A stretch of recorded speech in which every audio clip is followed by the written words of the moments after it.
ऐसे परिवार के मुखिया का तो मर जाना अच्छा है, जिसके परिवार में नौजवान लाठी डंडे खा रहे हो और शहीद हो रहे हो। ऐसे परिवार के मुखिया का तो आत्महत्या कर लेनी चाहिए, जिसके परिवार में नौजवान नौकरी के फार्म भरते हो और वो नौकरी के पर्चे लीक हो जाते हो। ऐसे परिवार के मुखिया को आत्महत्या कर लेनी चाहिए, जिसके शासन में, जिसके परिवार में माँ और बहन बेटियों की इज्जत लुटती हो। ऐसे परिवार के मुखिया को आत्महत्या कर कर या कहीं डूब कर मर जाना चाहिए, जिसके परिवार में मणिपुर होता हो, जिसके परिवार में बिल्किस बानो के साथ जो बलात्कारी थे उनको छुड़वा जाता। तो ऐसे परिवार के मुखिया को तो कहीं चुल्लू भर पानी में डूब कर मर जाना चाहिए। वो कभी भी किसी परिवार का मुखिया नहीं हो सकता, ये ढसोकला है। हाँ, वो अडानी अंबानी जो पैसे वाले, उनके परिवार के मुखिया हो सकते हैं, बाकी किसी के नहीं हो सकते। अगर दर्द को समझते देश के प्रधानमंत्री, तो हम तुमसे नजले की दवा लेने गए थे, बुखार की दवा ना थमाते।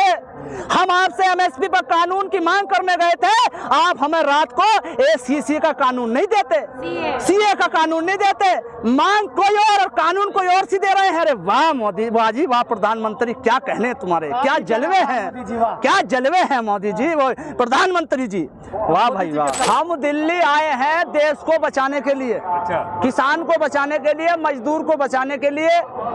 आज इस लड़ाई में सन 1947 से पहले हमारा देश जब आजाद हुआ था, अंग्रेजों के खिलाफ लड़ाई लड़ी गई थी, उसी आज दूसरी लड़ाई लड़ी जा रही है, उसको बचाने के लिए हम इस मैदान के अंदर आए हैं। आज वो गोरे अंग्रेज थे या काले अंग्रेज है, फर्क इतना है, अंग्रेज जैसे हैं, सारी बात वही है, सब काम वही है, अंग्रेज जैसे ही है, बाकी कुछ नहीं। कौन मोदी, कौन मोदी? प्रधानमंत्री देश के। अरे यार प्रधानमंत्री कहो ना, मोदी तो जाने कितने सड़क पर घूम रहे हैं। मोदी से मतलब नहीं हमारा, देश के प्रधानमंत्री से, देश की सरकार से मतलब है हमारा। देखिए, देश की सरकार करती है तोड़ फोड़ राजनीति।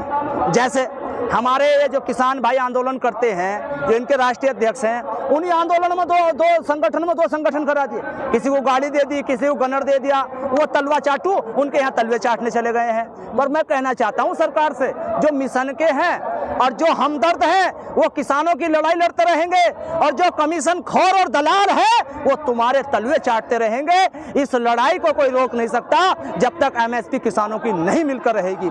ये किसानों को आतंकवादी कहते हैं, ये किसानों को खालिस्तानी कहते हैं, ये कहते हैं किसानों के अंदर असामाजिक तत्व हैं। इन्हीं के लोग भेजे हुए होते हैं वो, जो यहाँ आकर दंगा फसाद करते हैं। सरकार को पता होता है, सरकारी भेजती है, मगर हमारा किसान इतना उग्र नहीं है, वो शांति चाहता है, वो देश की तरक्की चाहता है, देश का नुकसान नहीं चाहता। नहीं तो जितना किसान है, इतनी तुम्हारे पास फोर्स भी नहीं है, इतनी तुम्हारे पास सेना भी नहीं है। 80% जनता किसान और मजदूर है इस देश की, मगर वो जो मजदूर, वो जो फोर्स में है, हमारे अधिकारी कर्मचारी, जो सुरक्षा कर्मी, वो भी हमारे भाई और बेटे हैं। वो नारा इसलिए दे रहे हैं, कुछ लोग हैं इस तरह के कि जैसे दो सौतन होती ना, सौतन, उन सौतनों में क्या होता है, वो सौतन एक ये सोचती मेरा पति मर जाए, मैं चाहे विधवा हो जाऊं, मगर यो मेरी सौतन विधवा हो जाए। तो कुछ इस तरह के लोग हैं, वो उनको मीठी मीठी बात बताते। और आपके चैनल से अगर 400 की बात है ना, मैं आपके चैनल से, किसान भाइयों अगर मेरी बात सुन रहे हो, आप दिल से वाकई में सरकार से दुखी हो, तो हिंदू मुसलमान को छोड़कर, अगले पिछड़े को छोड़कर, आप लोगों को जो बाबा भीमराव अंबेडकर ने हमें हथियार दिया है, हमारा AK-56, AK-47, राइफल, बंदूक, चाकू, लाठी, डंडा, सब कुछ हमारा वोट है, वोट। उस वोट को जब इलेक्शन आए तो चला देना इस सरकार के खिलाफ, और बता देना जो संविधान ने हमें हथियार दिया था, उस हथियार को हमने पूरी ईमानदारी के साथ चलाया है। ड्रामा मत करना, गांव में लिख कर मत लगाना कि बीजेपी वालों का आना पसंद है, क्योंकि कुछ लोग होते हैं, उनके पहले सोशल मीडिया पर डालते हैं कि यहाँ बीजेपी वालों का आना बंद है, यहाँ हम वोट नहीं देंगे। अरे तुम्हारी पता जब चलेगा जब आप वोट दे देंगे, बूथ पर वोट। नहीं तो ये धरने, ये प्रदर्शन, ये सब बात कहनी बेकार है। मैं तो ये मानूंगा, इससे ज्यादा कुछ नहीं। गारंटी नहीं, जुमला कल जुमला था, आज गारंटी है। गारंटी तो उन्होंने उसके लिए नहीं भाई, जिसे 7 फेरों में लेकर आए थे, वो इंतजार कर रही है आज तक बैठी हुई। जो 7 फेरों में लेकर आए, उससे बड़ी गारंटी हो सके कोई? उससे बड़ी कोई गारंटी हो सके? सुनो उसे तो छोड़ दो। जिसे 7 फेरों में गारंटी में लेकर आए थे, उसकी गारंटी पूरी ना करी तो किसानों की और मजदूरों की गारंटी पूरी करेंगे? कल जुमला था, आज उसका नाम बदल कर गारंटी कर दिया, बाकी और कुछ नहीं। अगर देश में सरदार भगत सिंह पहल नहीं करते तो ये देश आजाद नहीं होता। हमें पहल करनी होगी दिल से, जो मेरे पेट में है, जो मेरे दिमाग में है, जो मेरे दिल में है, वही जबान मैदान पर लाना होगा। एक किसान भाइयों, आपको इन चैनल के माध्यम से कहना चाहता हूं, ऐसे दलालों को, चाटुकारों को जो दिन में हमारे साथ रहते हैं, रात को सरकार के साथ रहते हैं, उन्हें घर से बाहर निकालकर चौराहे पर नंगा करने का काम करो और उनसे कहो कि तुम किसान विरोधी हो, तुम देश विरोधी हो, तुम्हारा किसान और देश हित में कोई योगदान नहीं, तुम सिर्फ और सिर्फ राजनीति करते हो। उन नेताओं के कुर्ते उतारने होंगे और उन नेताओं के कुर्ते उतार कर आप लोगों को घर में रखने होंगे और उनका इलाज मैं बताता हूं इस मीडिया के माध्यम से, अगर ये तमाम लोग उनका कर दे। जो इस तरह का आदमी हो उसको प्यार से घर बुलाए और बैठक में 4-5 जिम्मेदार आदमी इकट्ठे हो जाएं और उस बैठक के अंदर एक लठ दरवाजे के पीछे रख ले, उसको चाय और पानी पिलवाए और जब चाय और पानी पी ले तो उससे कहे, बेईमान ये बता, दिन में हमारे साथ रहता और रात को तो सरकार के साथ रहता। और एक आदमी जो उनमें जवान अच्छा हो वो डंडा उठा ले उसके ऊपर, मकसद उसे मारना नहीं है, मकसद मारना नहीं, उस डंडे को उठाकर उससे कहे कि बता कितने में दलाली करी तेने, किसानों के नौजवानों की बता, और डंडा यूं करे तो उसके अंदर अगर इंसानियत और गैरत होगी, वो बोले भाई साहब मुझे माफ करो, मेरा जमीन मर गया था, अब मैं गद्दारी नहीं करूंगा। मकसद उसकी गैरत को जगाना, मारना नहीं है, मारना नहीं है। तो किसान भाइयों को ऐसे गद्दारों का इलाज करना होगा, बैठक में बुला। अरे इन्होंने तो भारत रत्न ऐसे बांट रखा जैसे गुप्ता की जलेबी, क्या आओ कोई भी आओ और ले जाओ। अरे वाह, भारत रत्न का भी तरीका होता है, 3 भारत रत्न दिए जा।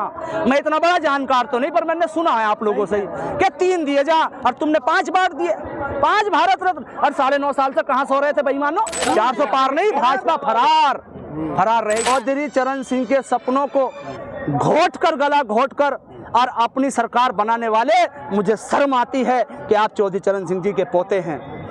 चौधरी चरण सिंह जी का पोता ऐसा नहीं हो सकता, पर क्या करें, इस राजनीति के लालच में, दिल्ली की कोठी के लालच में जैन जी आप ऐसे सपनों को उनके कुचल रहे हैं कि मैं बयान नहीं कर सकता। चौधरी चरण सिंह किसानों के मसीहा हैं, किसानों के नेता थे, हैं और रहेंगे। देखिए, अगर संविधान बदलेंगे तो मेरे लिए नहीं बदलेंगे, ना किसानों के लिए बदलेंगे। अच्छा। जितनी देश की जनता सबके लिए बदलेंगे। हाँ। और जो वो कह रही है ना 400 पार चाहिए, उसके लिए भी बदला जाएगा। हाँ। आज वो MP जब तो कूद रही है वो। हाँ। और जब संविधान बदला जाएगा ना तो आजा बेटे लाइन में लग जा, लाइन में लग जा, वो भी लगेगा लाइन में। अच्छा, जो कह रही है ना वो भी लाइन में लगेगा। और ये 3-3 बार 2-2 बार जीत कर वो ले रही है ना, तनख्वाह पेंशन क्या हो पता चल जाएगा। अगर किसान होता ना, जनवरी की ठंड में जब पानी देता और मई जून की गर्मी में और बरसात में जब किसान में काम करता, अभी तो AC के कमरे में रह रही है, हमारा वोट ले जाकर और बढ़िया खा रही है। जब नू कह रही है संविधान बदलेंगे, अरे संविधान बदल देते सबसे पहले तेरी आफत आवेगी। हमारी तो हम तो है मजदूर, हम तो इस देश को बचाने वाले, हम तो इस देश के लिए कमाने वाले,